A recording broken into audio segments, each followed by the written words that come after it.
एक सर्द सुबह, जब ठंडी हवा गांव को अपनी खंडक में लिपटाए हुए थी, एक बूढ़ी महिला अपने आंगन में रोटियां सेंक रही थी। उसकी आंखों में एक अजीब सी चमक थी, जो उसकी मां की ममता को बयां कर रही थी। धीरे धीरे उसने अपनी कांपती हथेलियों से रोटियां बनाई, जैसे कि समय की धारा भी उसके साथ बह नहीं रही थी। उस दिन की धुंध उसके शहर में रहने वाले बेटे विशाल की याद दिला रही थी, जो सालों से उसके पास नहीं आया। शारदा का दिल भले ही दुखी था, लेकिन वह अपने बेटे के लिए रोज रोटियां बनाती थी। हर दिन वह अपनी थाली लेकर गांव की पगडंडी पर चलती, हर आंख उसकी ओर देखती, लेकिन उसे कोई फर्क नहीं पड़ता था।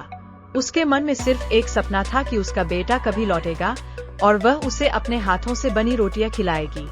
उसने अपने बेटे को पढ़ाई के लिए हर संभव मदद दी थी, लेकिन अब उसकी ओर से कोई खबर नहीं थी। फिर एक दिन गांव में एक काली गाड़ी आई। गांव के लोग चौंक गए, लेकिन शारदा को तो सब पता था। वह दौड़कर उस गाड़ी के पास गई। सामने उसका बेटा खड़ा था, लेकिन उसकी आंखें नीची थीं। विशाल ने मां से माफी मांगी और उसकी आवाज में एक गहरा पछतावा था। शारदा की चुप्पी ने सब कुछ कह दिया। उसने गहरी सांस ली और वही थाली लेकर आई, जिसमें वह अपनी रोटियां बरसों से रखती आ रही थी। इस भावनात्मक मुलाकात ने जैसे वक्त को थाम लिया था। विशाल मां के पैरों में गिर पड़ा और उस पल में मां का प्यार और बेटे को खोने का दर्द दोनों साझा हो गए। दोनों का रोना और मिलन दर्शाता है कि सच्चे रिश्ते समय और दूरी के बंधनों को तोड़ देते हैं। अंततः शारदा ने कहा, खा ले बेटा, ये रोटियां तो बरसों से तेरा इंतजार कर रही है। यह कहानी केवल रोटियों की नहीं, बल्कि मां और बेटे के बीच के रिश्ते की है।